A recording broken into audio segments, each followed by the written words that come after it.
আসসালামু আলাইকুম এভরিওয়ান। তো অনেক দিন পর চলে আসলাম একটা ফ্রাইডে ব্লগ নিয়ে। তো কালকে রাতে গোবিন্দগঞ্জ থেকে মধু আসছে আমাদের বাসায় বেড়াতে, তো ভাবলাম মধুকে নিয়ে কোথাও বেড়াতে যাই। তো দুপুরে খাওয়া দাওয়া করে সবাই মিলে বের হয়ে গেলাম দিয়াবাড়িতে। একটা নতুন লেক হয়েছে, সেখানে যাওয়ার উদ্দেশ্যে। তো আমি, মাহফুজ, সায়েম, মধু চারজন মিলে আজকে বেড়াতে গিয়েছিলাম।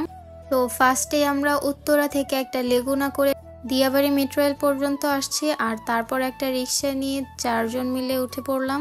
আসলে 2-3 দিন আগে মাহফুজ বাইক কিনতে গেছিল, তো মেট্রো রেল দিয়ে যাওয়ার সময় ও নাকি দেখছে যে একটা নতুন লেকের পার হয়েছে, তো সেখানে আমাদেরকে মাহফুজ নিয়ে যাচ্ছে। আর আমি আজকে অনেক দিন পর শাড়ি পরেছি। আর উত্তরার এই রাস্তাগুলোতে মেট্রো রেল হওয়াতে অনেক সুন্দর লাগে দেখতে। আর আজকের আবহাওয়াটাও মাশাআল্লাহ অনেক ভালো ছিল। তো চারজন মিলে গল্প করতে করতে চলে যাচ্ছি সেই লেকের পাড়ে। তো কথা বলতে বলতে চলেই আসলাম আমাদের গন্তব্যস্থানে। তো মাহফুজ এখানে ভাড়া দিচ্ছিল, আর আমরা আগেই নেমে দেখতেছিলাম যে আজকে অনেক ভিড়, অনেক মানুষ আসছে এখানে। আগে তো আমরা দিয়াবাড়ির আরেকটা যে লেকের পাড় আছে সেখানে সবসময় যাচ্ছিলাম, আর আজকে এবার প্রথম এখানে আসলাম।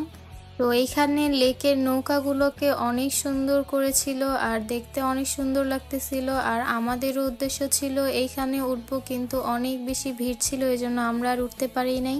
কারণ সবাই সিরিয়ালে দাঁড়ায় ছিল, আর এরপর যদি আমরাও সিরিয়ালে দাঁড়াইতাম তো আমাদের এখানেই সন্ধ্যা হয়ে যেত, আর সন্ধ্যার পর তো আর নৌকায় ঘুরে লাভ নেই। এই জন্য আমরা ওইখানে দাঁড়ায় দাঁড়ায় দেখতেছিলাম আর ভাবতেছিলাম যে এরপরে আসলে আর ফ্রাইডেতে আসা যাবে না, ফ্রাইডে ছাড়া অন্য কোনো দিনে আসতে হবে।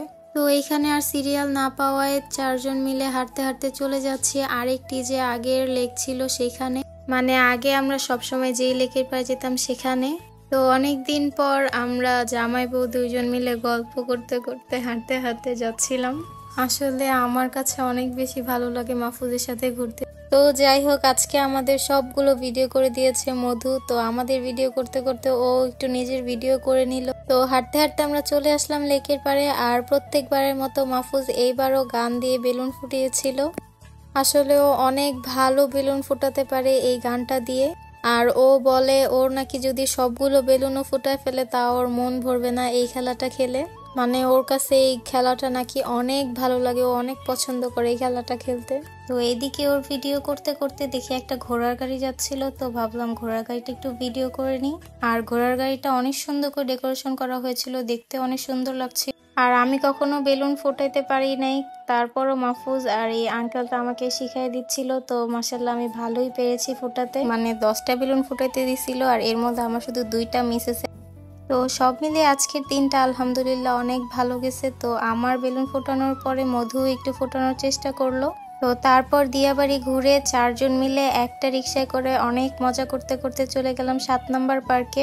তো 7 নম্বর পার্কে একটু ঘোরাঘুরি করে আবার হাঁটতে হাঁটতে চলে যাচ্ছি গোল্ডেন পিজাতে, কারণ আমরা সবাই মিলে একটু পিজা খাবো। তো আজকের ব্লগটি এই পর্যন্তই। কেমন লেগেছে অবশ্যই কমেন্ট করে জানাবেন, আর ভালো লাগলে লাইক, কমেন্ট, শেয়ার, সাবস্ক্রাইব অবশ্যই করবেন। তো সবাই ভালো থাকবেন, সুস্থ থাকবেন। আসসালামু আলাইকুম, আল্লাহ হাফেজ।